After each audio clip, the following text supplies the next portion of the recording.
Hello चवाड़ी, कैसे आप लोग। मेरा नाम लक्ष्मण और आप सबका स्वागत है फिर से एक नए लेक्चर में, lecture number 6 of heredity and evolution chapter. आज हम कवर करेंगे स्पेशिएशन और ह्यूमन इवोल्यूशन को। पिछले ही लेक्चर में मैं स्पेशिएशन को कवर कर लेता, बट मेरी जो एनर्जी थी वो डाउन हो चुकी थी और टाइम भी बहुत ज़्यादा हो गया था, जिसके कारण मैं पिछले लेक्चर में स्पेशिएशन को कवर नहीं कर पाया। थैंक यू बच्चों, उन बच्चों को मैं थैंक यू करना चाहता हूँ जो मुझे सपोर्ट दिखा रहे हैं। उस वजह से मुझे मोटिवेशन मिल रहा है आपको क्या बोलते हैं अच्छा कंटेंट प्रेजेंट करने के लिए। बहुत सारे बच्चों का मुझे कमेंट आया, मतलब 2-3 बच्चों का कमेंट आया, अभी तो स्टार्ट हुआ है सेशन, इसलिए 2-3 बच्चों का कमेंट आया, बोले सर वीडियो क्वालिटी बस इंप्रूव करो, बाकी हम सब देख लेंगे।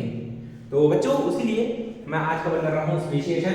मैंने ट्राई किया है कि जितनी सिंपल लैंग्वेज में मैं कर सकूँ स्पेशिएशन को, उतनी सिंपल लैंग्वेज में करूंगा, और जितना डीप जा सकते हैं उतना डीप जाके हम स्पेशिएशन और ह्यूमन इवोल्यूशन को पढ़ेंगे। ज़्यादा डिफिकल्ट, ज़्यादा कॉम्प्लिकेटेड नहीं करेंगे, जिसकी वजह से आपका कॉन्सेप्ट भी क्लियर हो जाए और आपको चीज़ें समझ में भी आ जाए। तो आज हम कवर करेंगे क्या, स्पेशिएशन को। Speciation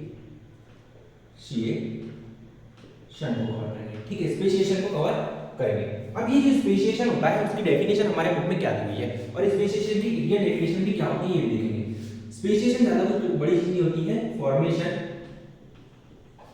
of new species due to effect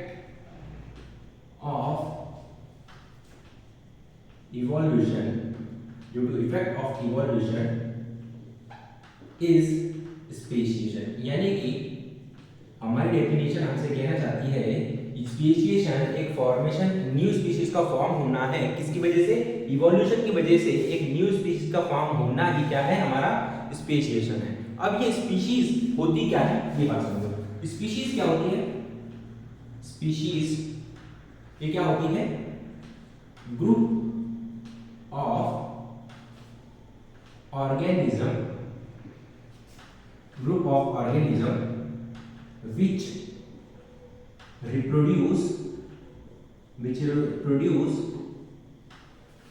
with each other and produce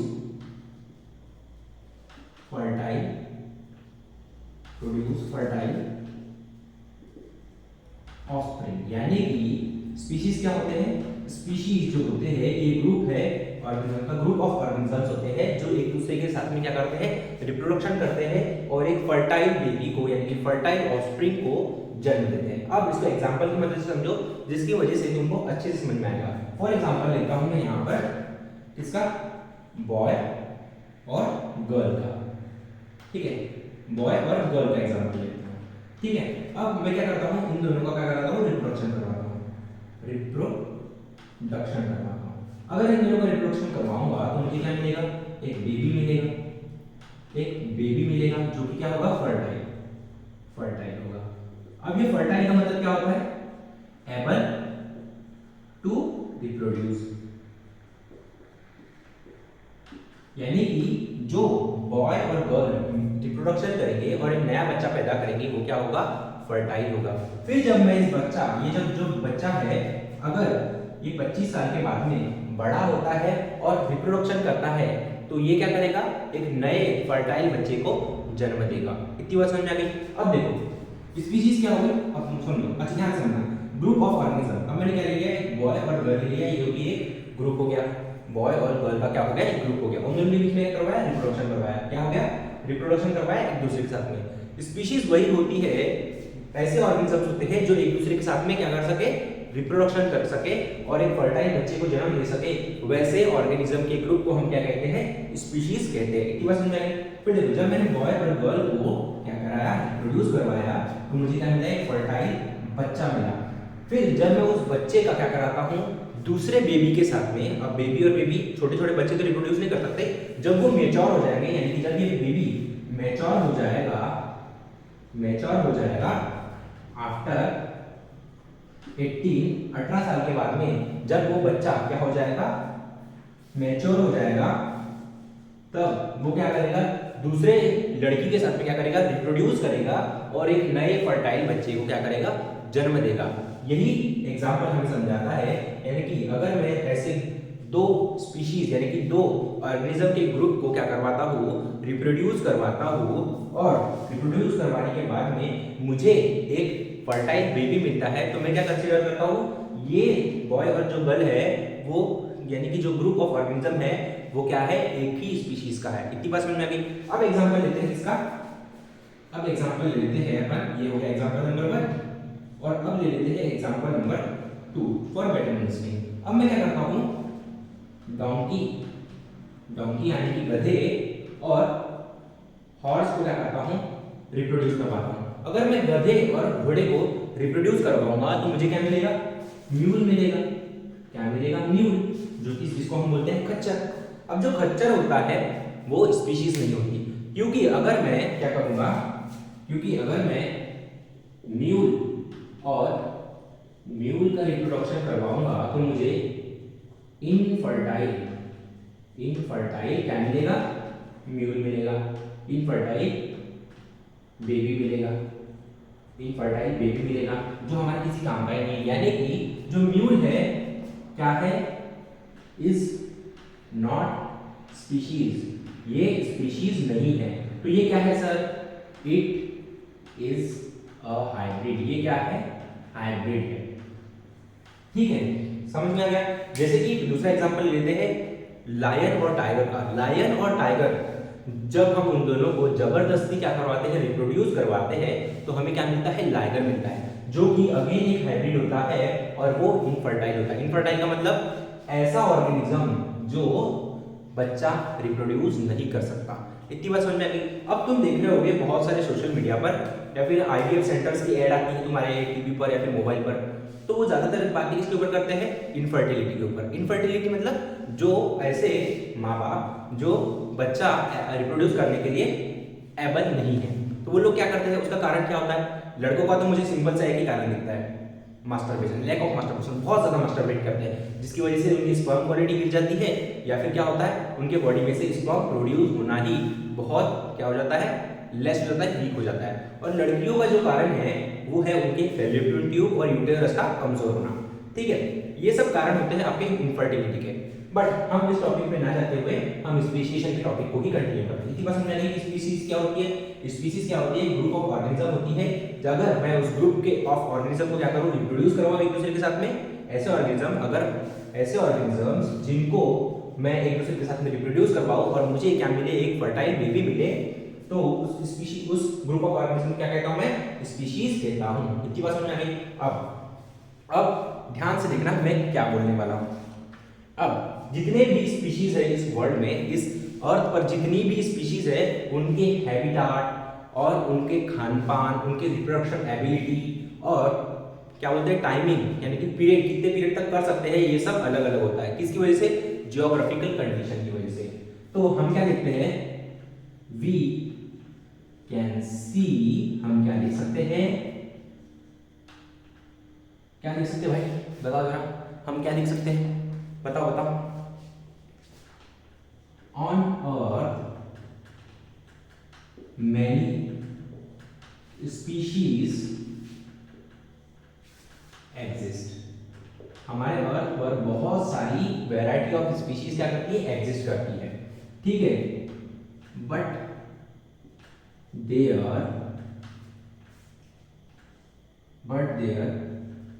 geographical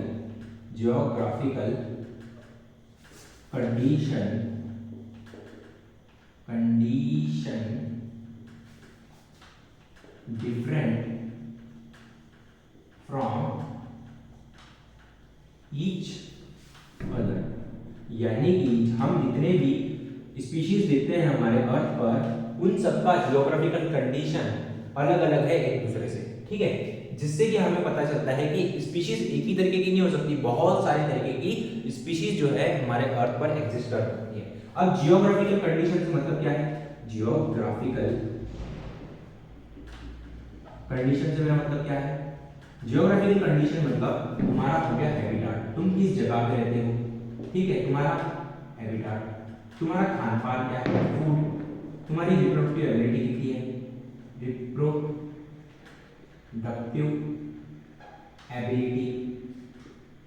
ability और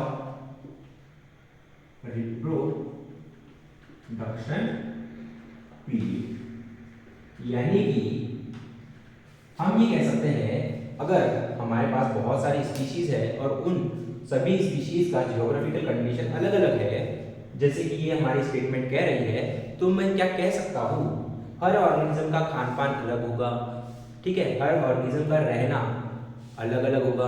हर और कोई ऑर्गेनिज्म ठंडी जगह में रह सकता है, तो कोई ऑर्गेनिज्म गर्म जगह में रह सकता है, तो कोई ऑर्गेनिज्म नॉर्मल टेम्परेचर पे रह सकता है, कोई मतलब नॉर्मल जगहों पे रहता है। फिर उनकी रिप्रोडक्टिव एबिलिटी भी अलग होगी। रिप्रोडक्टिव एबिलिटी मतलब वो कोई ऑर्गेनिज्म, कोई स्पीशीज का बच्चा बहुत ज़्यादा बच्चे पैदा करेगा, कोई स्पीशीज होगी जो बहुत कम बच्चे पैदा करेगी। फिर रिप्रोडक्शन पीरियड का मतलब ये है कोई ऑर्गेनिज्म कितनी एज तक अपने बच्चा पैदा कर सकता है। जैसे कि हम लोग जो है, जैसे कि वुमेन्स जो है, उसमें से वुमेन को कंसिडर करते हैं कि जो वुमेन है वो कब तक बच्चे पैदा कर सकती है। जो वुमेन है वो 40 की उम्र तक ही बच्चे पैदा कर सकती है, क्योंकि 40 साल के बाद में उसको आ जाता है मेनोपॉज। मेनोपॉज की वजह से वो बच्चे पैदा नहीं कर पाती। बट जो मैन होता है वो एंटायर लाइफ खुशी से बच्चे पैदा कर सकता है। इतनी बात समझ में आ गई रिप्रोडक्शन एबिलिटी और रिप्रोडक्टिव पीरियड के बारे में? इतनी बात समझ में आ गई। अब ध्यान से सुनना, अब क्या बात आती है, अब जी ये स्पेसिएशन है, क्या स्पेसिएशन है, इसके लिए कौन से फैक्टर्स जो है वो रिस्पॉन्सिबल है। सबसे पहली बात, स्पीशीज जो है वो कैसे फॉर्म होती है, जानते हैं। सबसे पहले स्पीशीज जो कैसे होती है वो कैसे फॉर्म होती है, हाउ स्पीशीज फॉर्म। अब तुम सभी को पता है हम कैसे किससे इवॉल्व हुए हैं, बंदर से इवॉल्व हुए। बंदर से पहले क्या था, एपी था, एप्स थे। तो हम किससे इवॉल्व हुए, एप्स से इवॉल्व हुए। यानी कि एप्स क्या बदल जाता है, फंडामेंटल इवॉल्व किन चीजों में हो जाता है, ह्यूमन लाइक एनिमल में इवॉल्व हो जाता है और चिंपांजी में इवॉल्व हो जाता है, चिंपांजी में इवॉल्व हो जाता है। ठीक है, अगर आज के समय में हमने क्या किया है, ह्यूमन लाइक एनिमल और चिंपांजी के डीएनए को मैच किया है और मैच करके हमें पता चला ये 98% क्या है, सिमिलर है। जो कि हमें बताता है जो ह्यूमन लाइक एपी है, यानी कि ह्यूमन लाइक एनिमल है, और जो चिंपांजी है वो एक ही एंसेस्टर से इवॉल्व हुए हैं। तो मैं क्या कह सकता हूँ, जो एपी है वो क्या है, कॉमन एंसेस्टर है किसका, ह्यूमन लाइक एनिमल का और चिंपांजी का। इतनी बात समझ आ रही। अब अगर मैं एपी के जीन में, अब तुम्हें पता है जीन जो है वो क्या स्टोर करता है, स्टोर क्या करता है, कैरेक्टर करता है। स्टोर क्या करता है, कैरेक्टर स्टोर करता है। यानी कि मैं कह सकता हूँ जो जीन है वो कंट्रोल करता है कैरेक्टर्स, कंट्रोल कैरेक्टर्स। तो अगर मैं क्या करूँ, जीन के अंदर जो स्टोर कैरेक्टर है, यानी कि जो जीन है वो क्या कंट्रोल करता है, कैरेक्टर कंट्रोल करता है। यानी कि अगर मैं जीन के अंदर कोई चेंज कर दूं तो ऑटोमेटिकली क्या चेंज हो जाएगा, कैरेक्टर चेंज हो जाएगा। और कैरेक्टर चेंज होने की वजह से क्या होगा, एक न्यू स्पीशीज का फॉर्मेशन होगा। क्या होगा, if I will do changes in gene then character will also change। यानी कि अगर मैं जीन में चेंज करूं तो मेरे क्या होंगे, कैरेक्टर्स भी चेंज हो जाएंगे, जिसकी वजह से बिकॉज ऑफ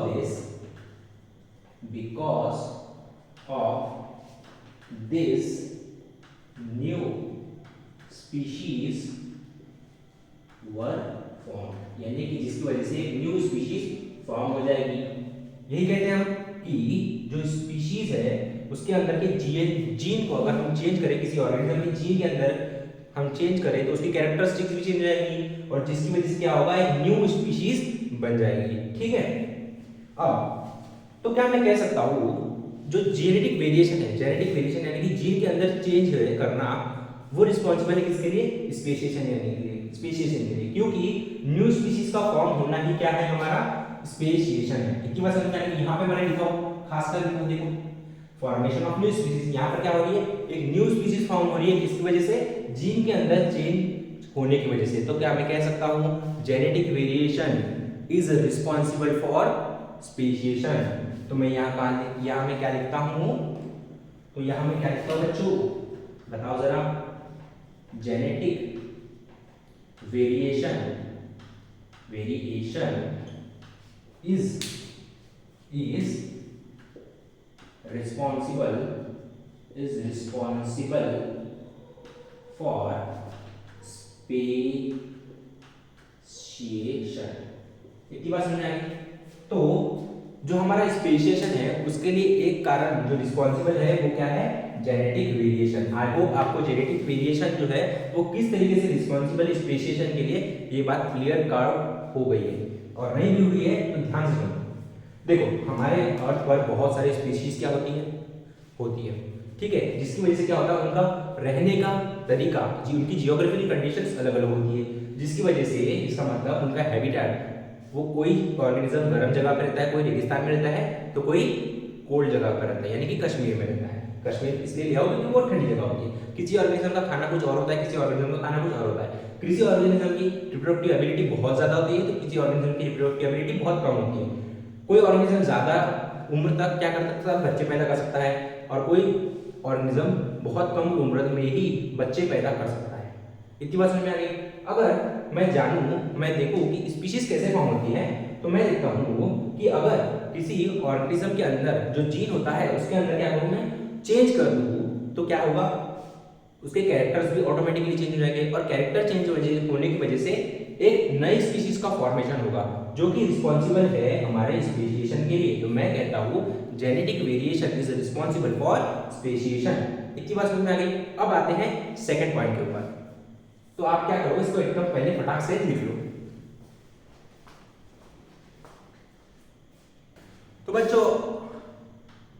तो बच्चों अब बात करते हैं अपने नेक्स्ट फैक्टर जो कि रिस्पॉन्सिबल है हमारे स्पेशिएशन के लिए, यानी कि दूसरा ऐसा फैक्टर जो रिस्पॉन्सिबल है हमारे स्पेशिएशन होने के लिए, यानी कि नई स्पीशीज फॉर्म होने के लिए जो दूसरा फैक्टर रिस्पॉन्सिबल है वो कौन सा है, अब हम जानते हैं। फॉर एग्जांपल ले लेते हैं हम ले लेते हैं एग्जांपल बीटल्स का, एग्जांपल ऑफ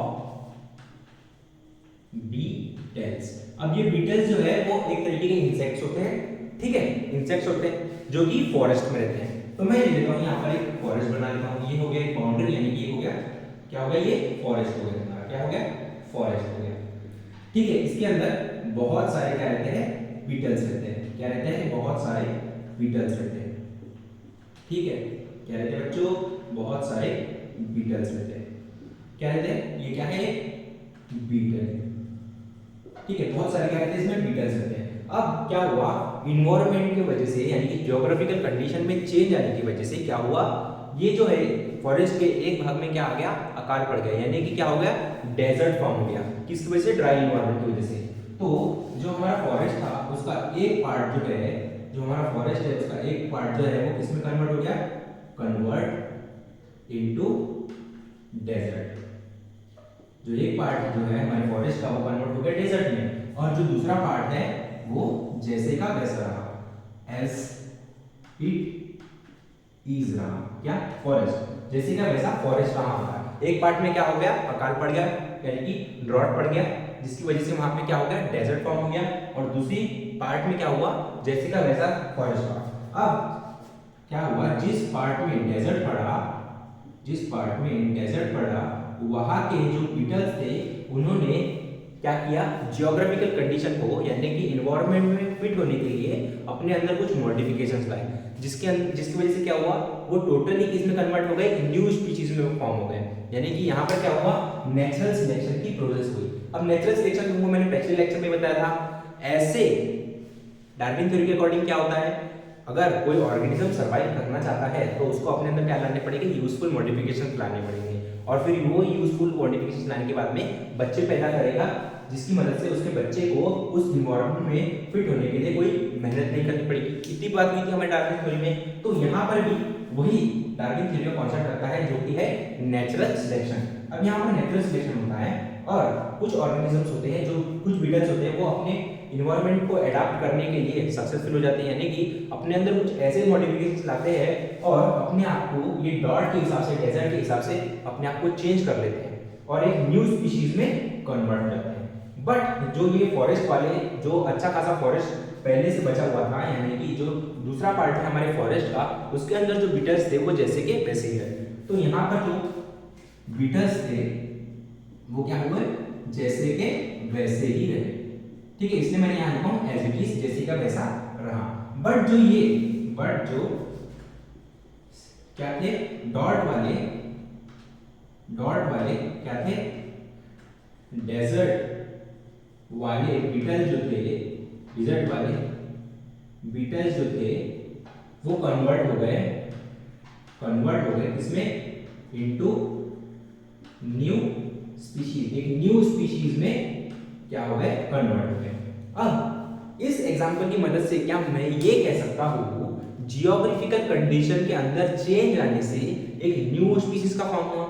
जियोग्राफिकल कंडीशन या फिर आइसोलेशन का मतलब क्या है, अब देखो पहले तो क्या थे, बहुत सारे बीटल्स एक साथ रहते थे, ठीक है, फिर मैंने उनकी जियोग्राफिकल कंडीशन को आइसोलेट कर दिया।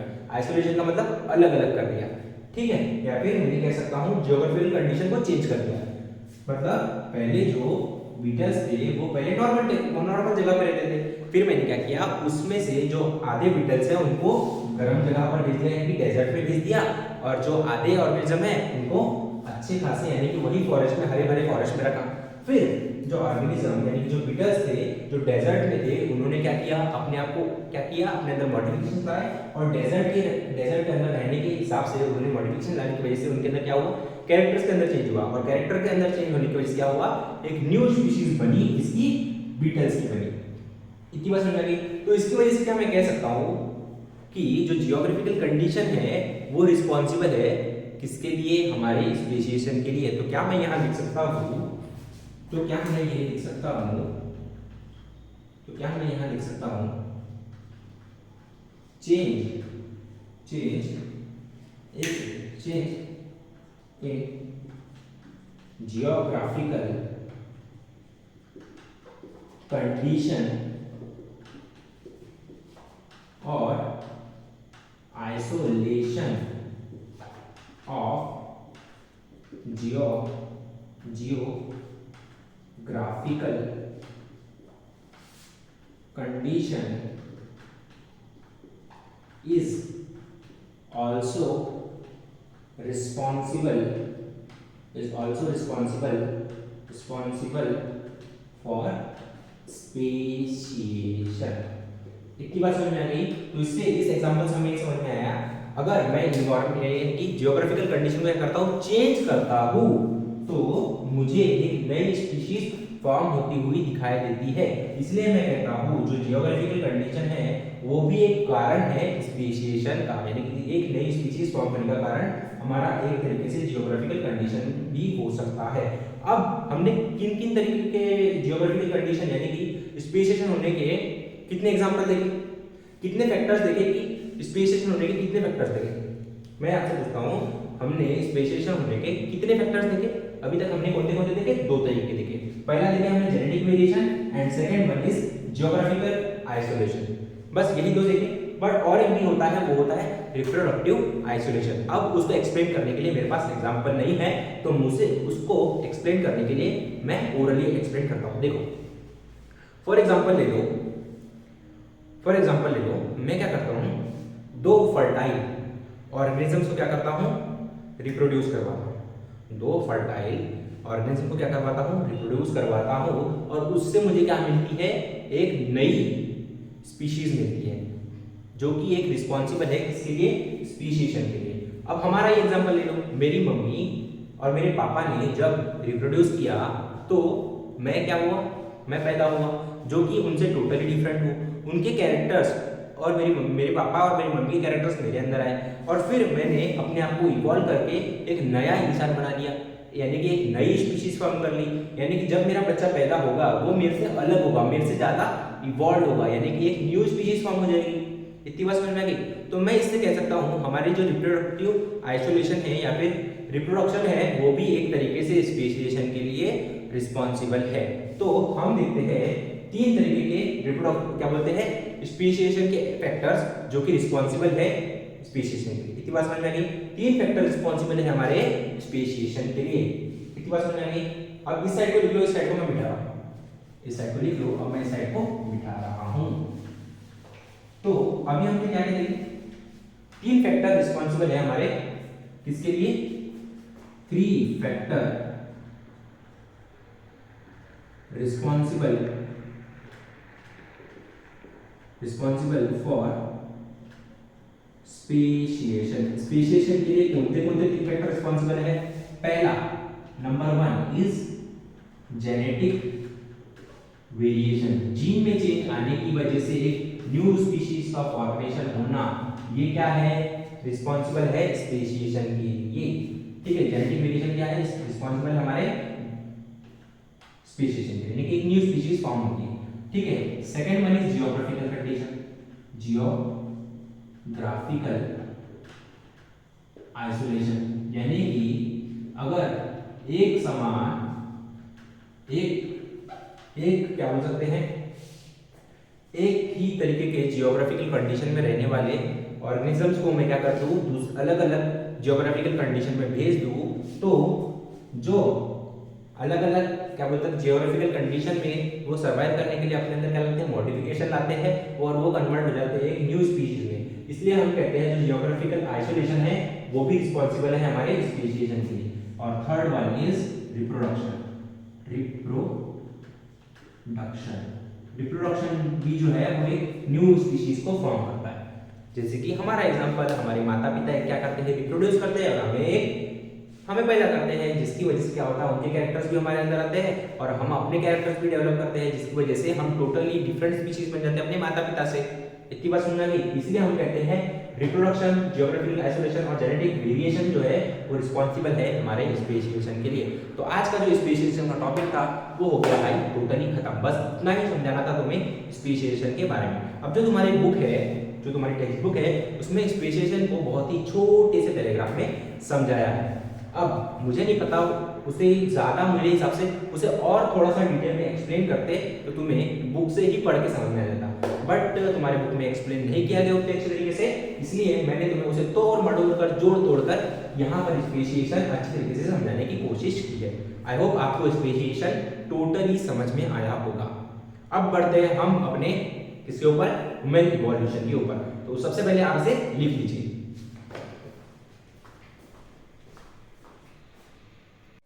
तो बच्चों अब हम पढ़ते हैं ह्यूमन इवोल्यूशन को। पर सबसे पहले आपका एक डाउट क्लियर कर दूं, जो भी हमने अभी बोर्ड पर पढ़ा था उसी का आगे का पार्ट है, बट आप बोलोगे सर अभी तो आप बोर्ड पर पढ़ा रहे थे और अभी आप पेन पेपर पर आ गए, ये कैसे हो गया। तो बच्चों हमारे कुछ टेक्निकल इशू के कारण, टेक्निकल एरर के कारण हमें अभी पेन पेपर पर ही कंटिन्यू करना होगा। ठीक है, तो इसको कॉपरेट कीजिए। अगले दिन से हम नया लेक्चर स्टार्ट करने वाले हैं, इसलिए वो लेक्चर जो होगा वो सिर्फ और सिर्फ बोर्ड पर होगा। ठीक है, तो अब पढ़ते हैं ह्यूमन इवोल्यूशन को। इग्नोर करना कि मैं अभी बोर्ड पर नहीं पढ़ा रहा हूँ और अभी तुम्हें पेन और पेपर मोड के हिसाब से पढ़ा रहा हूँ। तो बच्चों टेंशन मत लो, तुम्हें वही क्वालिटी ऑफ नॉलेज मिलेगा जो मैं बोर्ड पर देता हूँ। ठीक है, तो देखो ह्यूमन इवोल्यूशन जो है वो हिस्ट्री ऑफ ह्यूमन है, यानी कि ह्यूमन इवोल्यूशन में हम क्या पढ़ने वाले हैं, history of human evolution. Human कैसे इवॉल्व हुआ लेमूर लाइक एनिमल से मॉडर्न ह्यूमन में, ये जिसको हम मॉडर्न ह्यूमन को हम दूसरा नाम देते हैं होमो सेपियंस। अब इस ह्यूमन इवोल्यूशन थ्योरी में हम क्या पढ़ने वाले बच्चों, कि जो लेमूर लाइक एनिमल था उससे हम कैसे इवॉल्व हुए मॉडर्न ह्यूमन में। ठीक है, तो ये स्टोरी जो है वो स्टार्ट होती है 7 करोड़ साल पहले अफ्रीका में।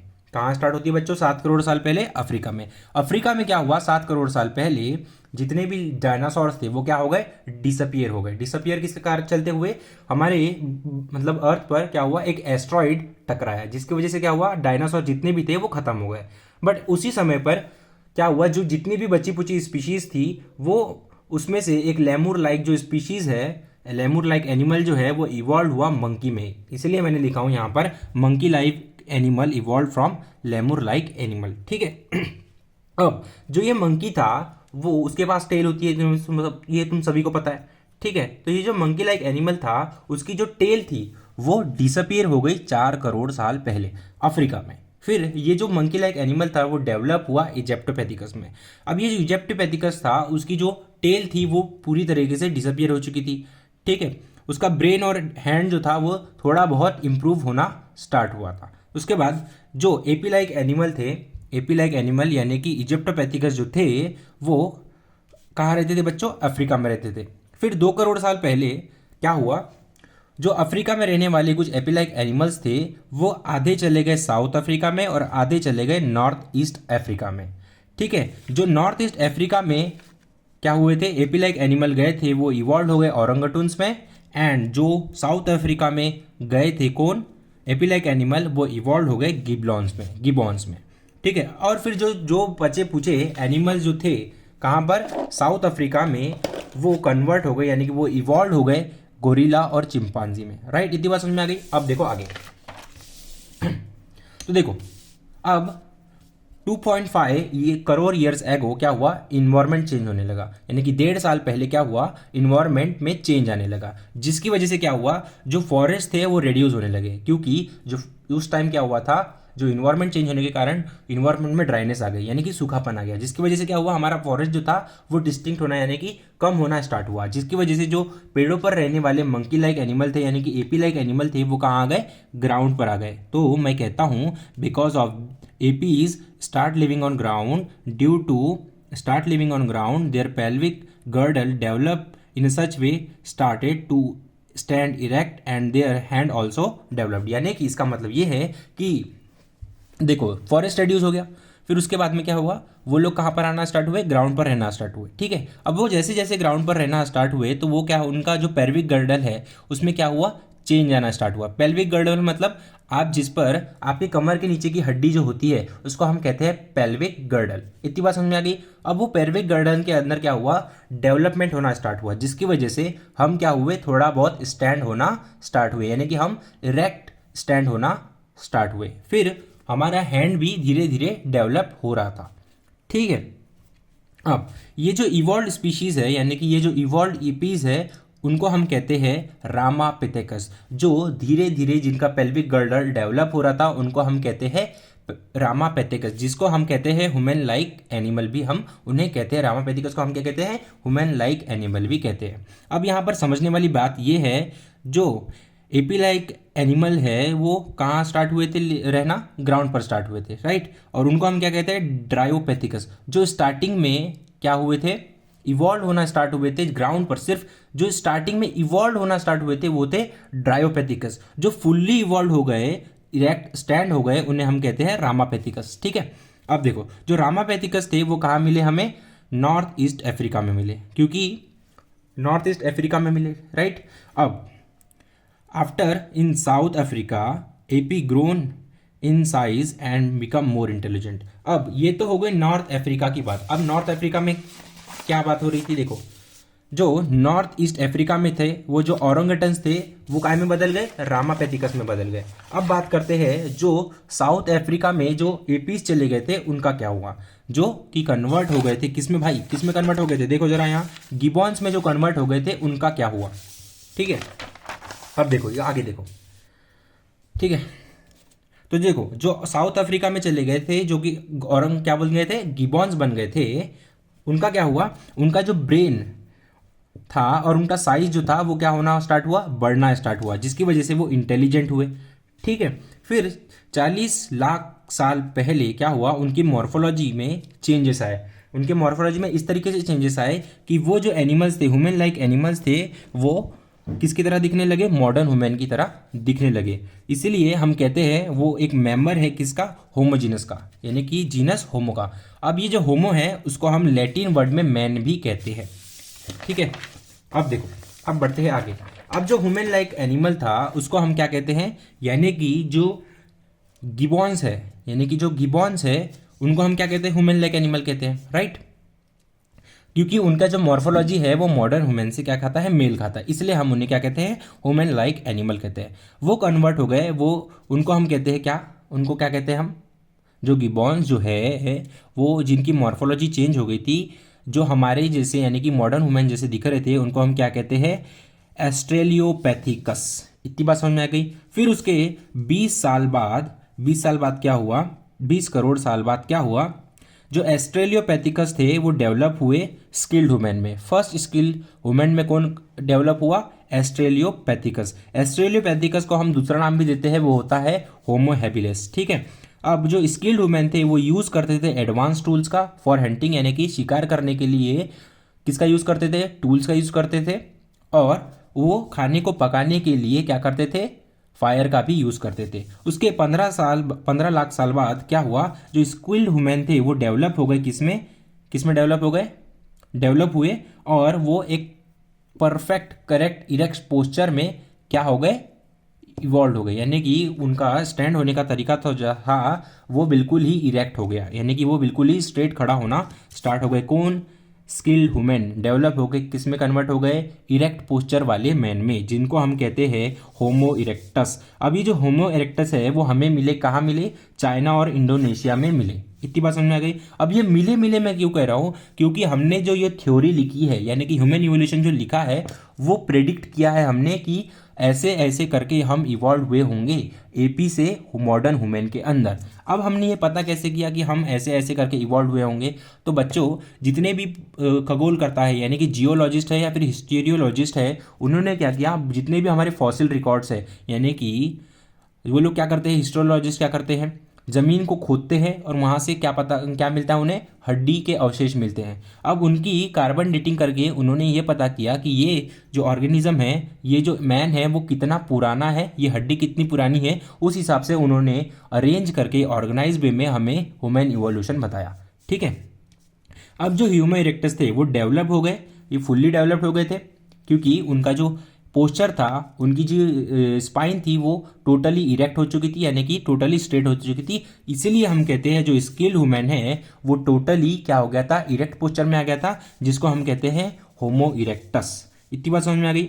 अब देखो, अब आती है नादरथेलस की बात। नादरथेलस अराउंड 1 लाख साल पहले इवॉल्व हुए थे, किससे, होमो इरेक्टस से इवॉल्व हुए थे। अब ये जो नादरथेलस थे, उनका जो ब्रेन था वो डेवलप होना स्टार्ट हो गया था। पहले तो क्या हुआ, बॉडी डेवलप होना स्टार्ट हो गई, साथ साथ में धीरे धीरे ब्रेन भी डेवलप हो रहा था। बट अब बॉडी पूरी तरीके से डेवलप हो गई तो पूरी एनर्जी किस तरफ शिफ्ट होगी बच्चों, ब्रेन की तरफ। तो ब्रेन जो नादरथेलस का था वो डेवलप होना फुल मतलब स्पीड से डेवलप होना स्टार्ट हो गया था। ठीक है। अब ये जो नादरथेलस थे वो, उनकी जो बॉडी थी वो स्ट्रांग थी, क्योंकि फुल्ली डेवलप हो चुके थे फिजिकली, वो मेंटली तो नहीं हुए थे, अभी धीरे धीरे वो हो रहे थे, और वो कोल्ड रीजन में रहना स्टार्ट कर रहे थे। फिर उनके वो जो थे वो स्किल्ड ह्यूमन से ही डेवलप हुए थे, इसलिए वो एडवांस टूल का भी यूज़ करते थे। और इस नेदरथेलस को हम कहते हैं, वो एग्जाम्पल है वाइज मैन का, यानी कि समझदार इंसान का एक एग्जाम्पल भी है। अब देखो, अब ये जो नेदरथेलस है वो आगे और डेवलप हुए और इवॉल्व हो गए कारमैंगो मैन में, यानी कि कारमैंगो मैन को मैं दूसरा नाम देता हूँ मॉडर्न ह्यूमन में, और उसका दूसरा नाम है होमोसेपियंस में, जिसको हम कहते हैं वाइज मैन, यानी कि फुल्ली समझदार इंसान, जिसे हम कहते हैं मॉडर्न इंसान। आजकल की तारीख में तुम क्या हो, समझदार हो ना, इसलिए हम तुम्हें क्या कहते हैं, होमोसेपियंस कहते हैं, और तुम्हें एक समझदार इंसान भी कहते हैं। ये सब जो हुआ था नेदरथेलस से कार्गो मैन में, यानी कि मॉडर्न ह्यूमन में इवोल्यूशन हुआ था कब, 50,000 साल पहले हुआ था। अब तुम्हें इसमें याद रखने वाली बात ये नहीं है कि 50,000 साल पहले हुआ था, 20,000 साल पहले हुआ था, नहीं, तुम्हें ये याद नहीं रखना है। तुम्हें सिर्फ इतना याद रखना है कि कौनता इवोल्यूशन किसकी वजह से हुआ था, यानी कि किससे क्या इवॉल्व हुआ था। जैसे कि नादरथेलस से इवॉल्व हुआ कार्गोमैन, राइट, स्किल्ड ह्यूमन से इवॉल्व हुआ होमो इरेक्टस, होमो इरेक्टस से इवॉल्व हुआ नेदरथेला, एंड नेदरथेला से इवॉल्व हुआ कारमैंगो मैन, यानी कि मॉडर्न मैन। अब क्या हुआ, उसके 10 साल बाद, यानी कि मॉडर्न ह्यूमन फुल्ली डेवलप होने के बाद क्या हुआ, वो क्या स्टार्ट करने 10,000 साल पहले क्या करना स्टार्ट किए, उन लोगों ने एग्रीकल्चर की प्रैक्टिस, यानी कि खेती की प्रैक्टिस करना स्टार्ट की, खाने को उगाना स्टार्ट किया, और क्या, कैटल्स और हर्ड्स, यानी कि कैटल्स यानी कि गाय बकरी को बांध कर उनसे काम लेना भी स्टार्ट किया, और उन्होंने स्टैब्लिश की सिटीज़ को यानी कि अपनी टेरिटरी मार्क करके उस जगह पर रहने लगे। अब वो भटक नहीं रहे थे कहीं भी। ठीक है। अब इसकी शॉर्ट समरी समझो, जिससे कि तुम्हें समझ में आ गया है। पहले क्या हुआ, मंकी लाइक एनिमल आया, फिर मंकी लाइक एनिमल से ड्रायोपिथेकस आए, ड्रायोपिथेकस से इवॉल्व हुआ रामापैथिकस, ड्रायोपैथिकस से क्या इवॉल्व हुआ बच्चों, रामापैथिकस से इवॉल्व हुआ एस्ट्रेलियोपैथिकस से इवॉल्व हुआ स्किल्ड ह्यूमन, जिसे मैं होमो हेबिलिस भी कहता हूँ। उसके बाद में क्या हुआ, होमो हेबिलिस से क्या हुआ, स्किल्ड ह्यूमन से क्या डेवलप हुआ, होमो इरेक्टस, स्किल ह्यूमन से क्या इवॉल्व हुआ, होमो इरेक्टस, जिसका जो मैन विथ इरेक्ट पोस्चर भी कहते हैं, यानी कि उसका जो पोस्चर था होमो इरेक्टस का वो बिल्कुल ही स्ट्रेट था।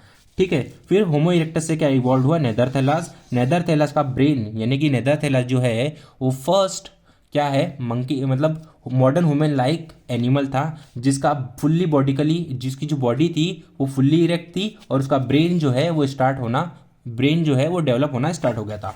फिर जो उसके बाद में नेदरथैलस से आए हमारे होमोसेपियंस, यानी कि मॉडर्न ह्यूमंस, जो कि ब्रेन से भी फुल्ली डेवलप थे एंड बॉडी से भी फुल्ली डेवलप थे। आई होप आपको समझा होगा। अब इसकी शॉर्ट समरी समझो, अब इसकी शॉर्ट समरी सुन लो, उसके बाद में मैं तुम्हें टिप्स देता हूँ उसको याद करने की।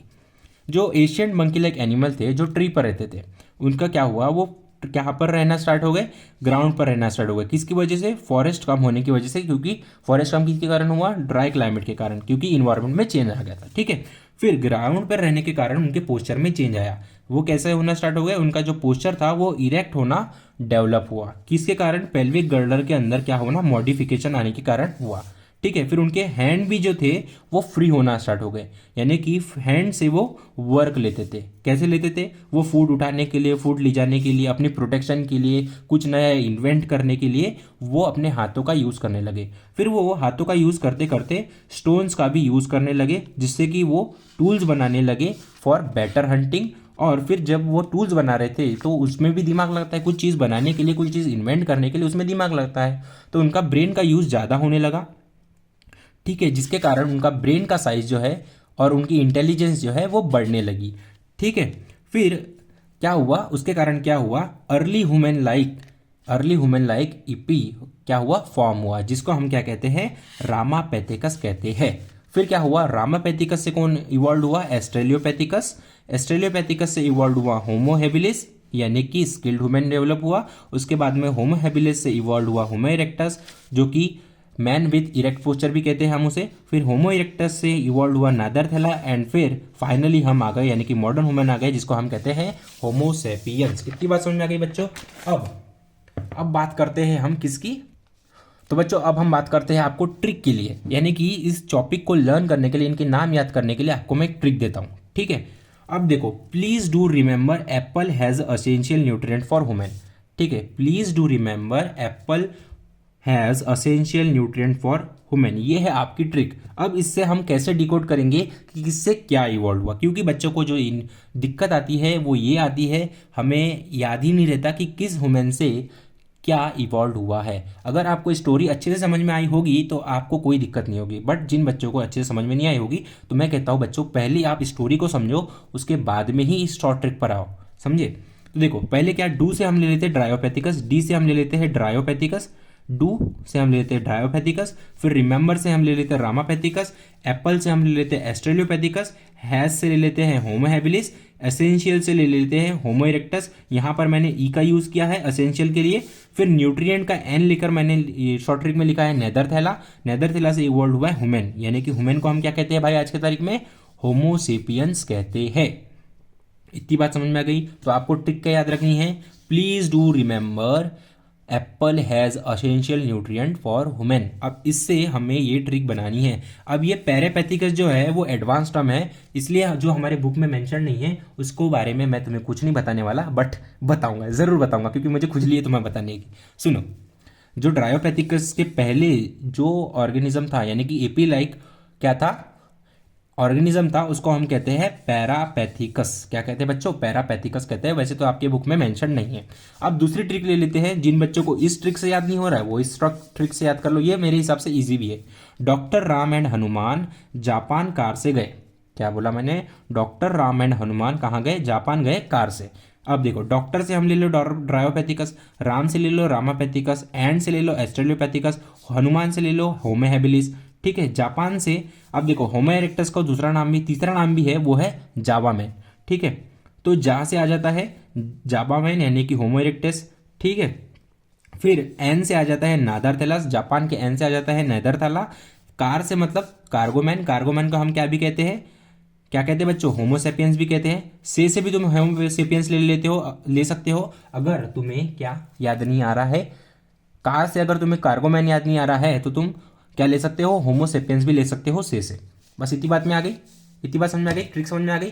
तो आज के लेक्चर को यही पे एंड करते हैं, और कल का लेक्चर जो होगा वो होगा आपका क्या होगा, बुक लॉन्च का वीडियो होगा, जिसमें मैं एक बुक लॉन्च कर रहा हूँ आपका क्वेश्चन बैंक की, जिसको आप सिर्फ और सिर्फ 10 रुपये में खरीद सकते हैं और उससे अपनी प्रिपरेशन को नेक्स्ट लेवल ले जा सकते हैं। अब जिन बच्चों को ये लेक्चर अच्छा लगा हो, जिन बच्चों को लेक्चर समझा हो, तो बच्चों प्लीज़ लाइक करो और सब्सक्राइब करो और मुझे कमेंट बताओ तुम्हें कैसा लगा। बस एक चीज़ जो मैं बोलना चाहूँगा, जो मैं बोर्ड पर पढ़ रहा था वही चीज़ मैं अभी तुम्हें पेन और पेपर के मोड से समझा रहा हूँ। बस क्या हो गया है, दिक्कत यह हो गई है कि जो हमारा टेक्निकल इश्यू था वो रिजॉल्व नहीं हो पा रहा है बोर्ड के ऊपर, इसीलिए मैं अब तुम्हें पेन और पेपर में पढ़ा रहा हूँ। बट टेंशन मत लो, डोंट वरी, कल से हम बोर्ड पर ही पढ़ेंगे। Thank you for watching this video.